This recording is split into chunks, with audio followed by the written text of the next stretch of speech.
Assalamualaikum warahmatullahi wabarakatuh. Saya Arsenio Deka Dewa dari 12 IPA 1 dan hari ini saya akan presentasikan tentang tragedi Semanggi. Jadi awalnya eh, sebelum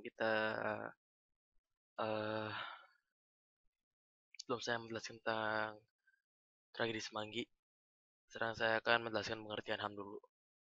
HAM adalah hak yang dimiliki individu yang berdasarkan keberadaan sebagai manusia. Hak untuk hidup dan memperoleh kebutuhan dasar berdasar makanan serta pakaian dapat dianggap sebagai HAM yang mendasar. Hak-hak sipil atau hukum itu diberikan oleh pemerintah. Hak untuk memiliki pada usia 18 adalah hak sipil, bukan hak asasi manusia. Selama abad ke-19 dan ke-20, ada perluasan konsep hak asasi manusia untuk memasukkan banyak hak yang sebelumnya dianggap sipil. Lalu, sekarang saya akan menjelaskan jenis-jenis HAM. 1. Ada hak asasi pribadi, yaitu hak asasi ini berhubungan dengan kehidupan pribadi setiap orang. 2. Hak asasi politik, hak ini terkait dengan kehidupan perpolitik seseorang. Ini seperti hak untuk dipilih dan memilih, hak mendirikan partai politik atau kegiatan pemerintah. 2. Hak asasi hukum. Setiap orang mempunyai kedudukan yang sama dalam hukum dan pemerintahan. 4. Hak asasi ekonomi, yaitu hak ini maka tiap-tiap individu bisa terlibat dalam kegiatan perekonomian. 5. Hak asasi peradilan.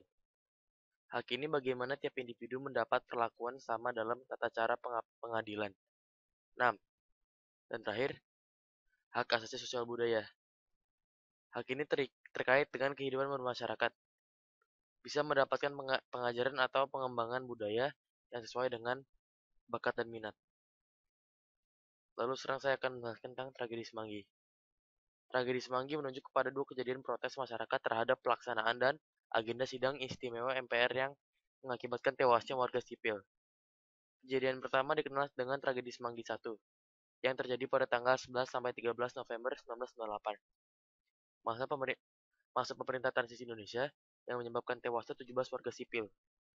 Kejadian kedua dikenal dengan tragedi Semanggi II, terjadi pada 24 September 1999, yang menyebabkan tewasnya seorang mahasiswa dan 11 orang lainnya di seluruh Jakarta, serta menyebabkan 217 korban luka-luka.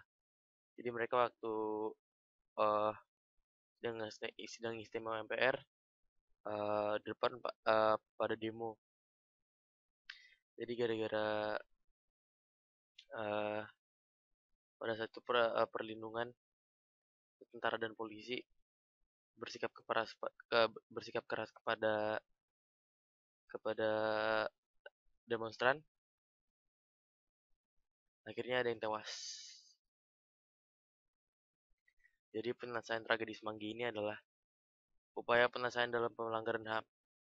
Pembentukan Komisi Penyelidikan Pelanggaran Hak Asasi Manusia peristiwa Semanggi 1 dan 2. Meskipun DPR RI telah merekomendasikan agar kasus Semanggi 1 dan 2 ditindak lanjuti dengan pengadilan umum dan pengadilan militer, namun sehubungan dengan adanya dugaan telah terjadi pelanggaran HAM berat, tuntutan keadilan bagi keluarga korban dan masyarakat, dan dalam rangka penegakan hukum dan penghormatan hak asasi manusia, dipandang perlu Komnas HAM melakukan penyelidikan dengan membentuk Komisi Penyelidikan Pelanggaran Hak Asasi Semanggi 1 dan Semanggi 2.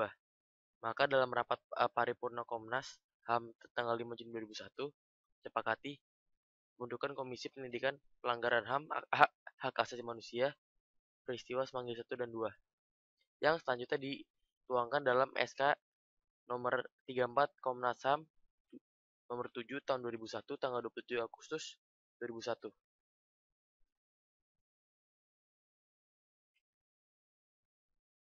Solusinya menurut saya seharusnya aparat keamanan bisa lebih ketat lagi, serta pemerintah juga seharusnya pada waktu itu bisa menciptakan suasana yang kondusif agar tidak terjadi hal-hal yang tidak diinginkan. Jadi harusnya pemerintah masih bisa ngatur rakyatnya dengan kondusif, dan tidak memakai cara kekerasan.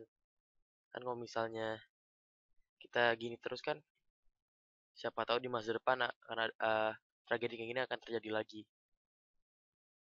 Dan sekian dari saya. Wassalamualaikum warahmatullahi wabarakatuh.